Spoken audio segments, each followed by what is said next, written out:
राजा रिपुदमन उत्तरी ध्रुव की यात्रा सफलतापूर्वक पूर्ण करके लौटते समय यूरोप के नगरों में जहाँ जहाँ रुके वहाँ उनका भरपूर सम्मान हुआ। अखबारों में प्रकाशित इस खबर को पढ़कर उर्मिला प्रसन्न होकर अपने सोते शिशु का चुंबन लिया। कई दिन तक अखबारों की ध्रुव यात्रा की खबर छपती रही और उर्मिला उसे पढ़ती रही। रिपुदमन मुंबई आ पहुँचे। वहाँ भी उनका भरपूर स्वागत हुआ।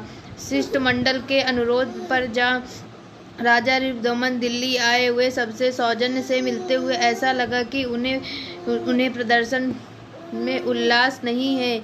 एक संवाद में लिखा है कि मैं मिला तो उनके चेहरे से ऐसा लगा कि वे यहाँ न हो, जाने कहीं दूर हो। उर्मिला ने इसे पढ़ा और अखबार अलग रख लिया। रिपुदमन के यूरोप में आचार्य मारुति की ख्याति सुनी थी, किंतु दिल्ली में रहकर कि वैद्य के पास रोगी आते हैं, विजेता नहीं। तो रिपुदमन ने कहा कि मुझे नींद नहीं आती, मन पर मेरा काबू नहीं रहता। आचार्य मारुति और राजा रिपुदमन में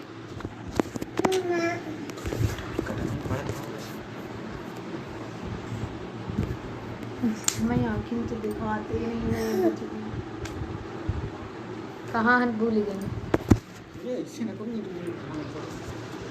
मारुति और राजा रिपुदमन में काफी देर तक बातें हुई। रिपुदमन विवाह में बंधन मानता है, किंतु वह प्रेम से इनकार नहीं करता।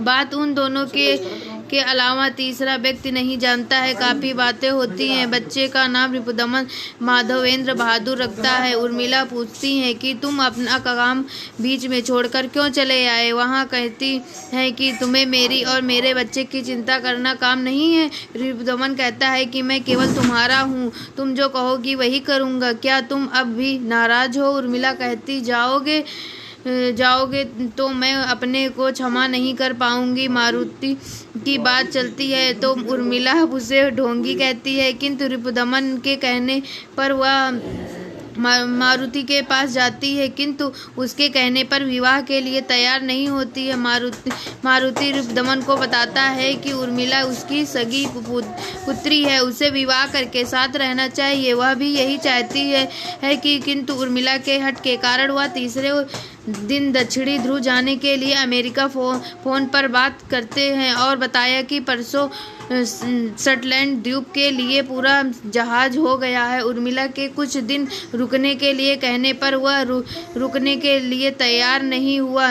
इस खबर को अखबारों में धूम मच गई। वह दिन भी आ गया जब रिपुदमन उसके दूर चला गया। उर्मिला कल्पनाओं में बहुत कुछ सोचती रहती है, किंतु अचानक तीसरे दिन उर्मिला ने अखबार में पढ़ा कि राजा रिपुदमन सवेरे खून में भरे पाए गए। गोली का कनपट्टी के आर पार निशान था। मृतक के तकिए के नीचे मिले पत्र का आशय था यह यात्रा निजी थी, किसी के वचन को पूरा करने जा रहा था। ध्रुव पर भी बचना नहीं था। अब भी नहीं बचूंगा। भगवान मेरे प्रिय के अर्थ और मेरी आत्मा की रक्षा करें।